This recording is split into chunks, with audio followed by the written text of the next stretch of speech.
법무법인 지원 학교폭력 전담팀 장건수 변호사. 네, 저는 김다희 변호사입니다. 변호사님 혹시 맘카페 활동 하시나요? 맘카페요.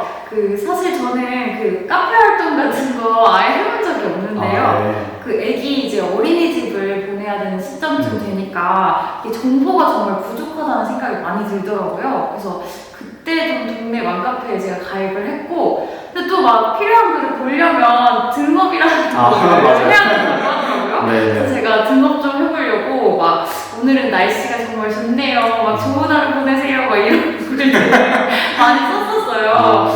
그래서 뭐 어쨌든 엄마가 되니까 평소에 안 하던 일들도 좀 자연스럽게 할 수 있는 그런 힘 같은 게 생기는 것 같더라고요. 혹시 특히 이게 워킹맘들한테는 꼭 필수인 것 같더라고요. 맞아요. 네, 저희 아내도 지금 워킹맘인데 여기서 그냥 단순히 정보만 얻는 게 아니라 맞아요. 여러 가지 막 글도 쓰면서 위로를 받았다가 썼다 지웠다 막 이런 것도 많이 하더라고요. 맞아요. 네, 무슨 물건이 좋냐, 우리 애가 뭐 요즘에 뭐 이런 거 해야 되는데 어떻게 해야 되냐 이런 정보 교류도 많이 하는 것 같고요. 맞습니다. 근데 요즘에 저희가 학교폭력 전문 변호사잖아요. 네. 근데 맘카페에서 아내한테 들어보니까 학교폭력 신고를 당했을 때 무조건 맞신고를 해야 된다. 이런 속설이 거의 정설처럼 자리 잡았다고 하더라고요. 맞아요. 저도 알고 있는데 제가 이제 학폭위 위원장으로 심의를 좀 진행하다 보면 거의 요즘 대부분 사람들이 다 쌍방사안으로 이제 접수가 돼서 올라오는 거를 보게 되거든요. 맞아요. 이 쌍방사안이라고 하면 그러니까 서로가 서로를 학폭으로 신고를 한 사안을 의미하는 거죠. 그러니까 양측이 다 가해자이면서 피해자 지위에서 다 심의를 받아야 되는 그런 사안을 의미하는데 요즘 이상하게 거의 대부분 사안이 무슨 코칭이라도 받는 것처럼 쌍방사안으로 정말 접수가 돼서 올라오더라고요. 저도 진짜 공감하는 부분인데 전 2000년도부터 학폭위원장 하는데 예전에는 이렇게 쌍방사안이 많지 않았던 것 같아요. 근데 요즘에는 좀 이게 쌍방사안을 할 만한 사안인가? 이런 것들마저도 그냥 쌍방사안으로 의뢰에 올라오는 게 많이 목격이 되는 것 같아요. 근데 변호사님, 일반 시청자들께서 쌍방으로 해야 되는 경우인지 아닌지 좀 판단이 필요할 것 같은데요. 그렇죠. 변호사님께서 혹시 좀 알려주실 수 있으실까요? 일단 절대로 쌍방으로 학폭 신고를 해서는 안 될 사안도 있는데 이런 사안임에도 불구하고 쌍방 사안으로 접수해서 올라오는 건이 저는 처음에 제일 안타깝게 좀 느껴지는 경우가 있었거든요. 그러니까 절대 쌍방으로 접수돼서 안 되는 사안이 어떤 게 있냐면 예를 들어 그런 거죠. 증거들도 굉장히 많고 한 사안인데 모든 증거와 모든 재반 사정들이 다 학폭 가해자가 누구인지 명확하게 보여주는 그런 사안들이 있잖아요. 정말 쉽게 말하면 잘못한 사람이 너구나 이런 게 정말 명백한 사안들이 있다는 거죠. 그래서 누가 누구를 괴롭혔는지 정말 분명하게 알 수 있는 상황인데 그런 상황에서 학폭 가해 학생이 피해 학생으로부터 나도 괴롭힘을 당했어요. 이렇게 쌍방으로 사안 접수해서 올라오면 학폭위원들이 어떤 인상을 받을 것 같으세요, 변호사님? 오늘 정말 잘못된 행동을 한 건데 저희가 변호사님 더 잘 아시겠지만 이제 반성 점수 역시 똑같이 하나의 인자로 판단을 받잖아요. 맞아요. 반성하지 않겠구나 해서 좀 반성 점수가 높게 나올 것 같은데요. 맞아요.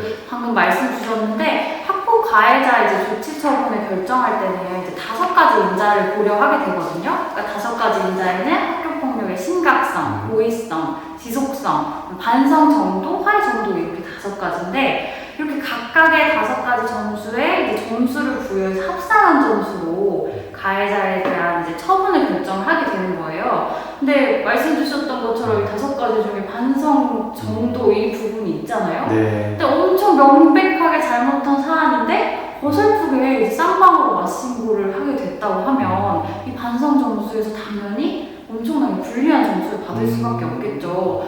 또 같이 고려해야 되는 게 화해 정도 역시 마찬가지인 것 같아요. 맞신고를 진행했다면 피해 학생들이 어떤 심정을 갖게 되겠어요. 이거 절대 용서할 수 없을 것 같아요. 그렇죠. 너무 괘씸하다는 생각이 들 거잖아요. 당연히 학폭위에 출석해서 저는 절대로 이 가해 학생에 대해서 선처를 빌어줄 수 없습니다. 이런 말들을 하게 되겠죠. 당연히 화해 점수에서도 좋지 못한 점수를 받게 될 가능성이 크고 그 2가지 인자에서나 불리한 점수를 받게 될 수 있기 때문에 받게 될 수 있는 조치 처분의 정도가 아예 엄청 상향될 수 있는 위험성도 있게 되는 그런 상황이 될 수 있습니다. 이 맘카페에서 잘못된 말을 한번 네. 믿었다가 조치처분 수위까지 높아질 수 그쵸. 있다고 하니 이게 굉장히 신중하게 생각해서 판단을 해야 될 것 같아요. 맞아요. 그러면 반대로 네. 이게 맞신고가 필요한 사람들도 있을 것 같아요. 이런 경우도 혹시 설명해 줄 수 있으실까요? 일단 저희 블로그에서도 좀 소개를 드렸던 내용이기도 한데 서로 간에 판단받아야 될 만한 이런 내용들이 분명히 있는 사안들도 있을 수 있잖아요. 그리고 예를 들면 누군가를 때렸다. 이렇게 때린 행위는 분명히 잘못된 행위죠. 네. 그래서 때린 행위에 대해서는 당연히 가해 학생 입장에서 판단을 받게 되겠죠. 근데 내가 이렇게 때리게 되기까지 경위와 관련해서 어떤 참작할 만한 그런 사정이 있는 경우가 있을 수 있잖아요. 내가 평소에 지속적으로 그 학생으로부터 괴롭힘을 당하고 모욕도 당하고 따돌림도 당했던 거예요. 그래서 또 그날 그런 괴롭힘이 이어지는 상황 중에 시비까지 보니까 이게 참다 못해 폭발하다가 이제 싸움이 일어나면서 때리게 되는 과정이 있었다. 라고 하면 내가 괴롭힘을 당하고 모욕을 당하고 따돌림을 당했던 그런 평소의 경우와 같은 경우에서는 피해 학생 측에서 이렇게 설명할 수 있는 그런 내용들이 있다고 할 수 있잖아요. 그래서 이렇게 판단받아야 될 내용들이 서로 간에 있다라고 하면 사안이 쌍방으로 접수돼서 진행되는 게 맞을 거라는 생각이 좀 들어요. 이제 변호사님 말씀을 들어보니까 좀 이렇게 딱 정리가 되는 것 같습니다. 그러면은 학교 폭력이 발생했다 하더라도 자체적으로 해결하는 게 적절한지 아니면은 나도 학교 폭력 신고를 하는 게 적절한지 이런 것들은 사안마다 다르게 판단할 수밖에 없겠네요. 맞아요.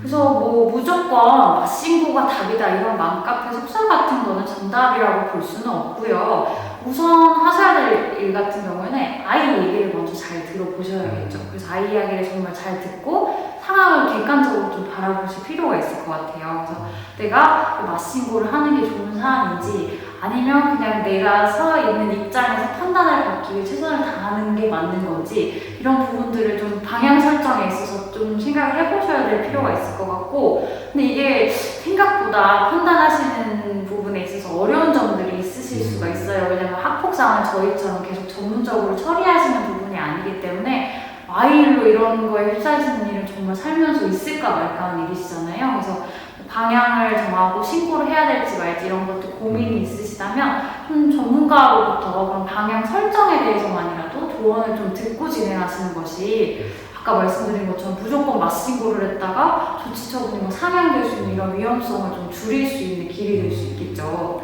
맞는 것 같습니다. 이게 학폭 신고도 일종의 이제 변호 활동이 필요한 부분인데 이런 상담조차 없이 했다가 나중에 그런 것들을 처리할 수가 없잖아요. 맞아요. 학생 신고서를 제출했다가 돌려달라고 해서 돌려주는 것도 아니고 그렇기 때문에 애초에 처음부터 상담을 잘 받고 방향을 어떻게 하는지가 굉장히 중요한 것 같아요. 맞습니다. 오늘은 이제 맘카페에서 흔히 알려지고 있는 정설에 대해서 한번 얘기를 해봤는데요.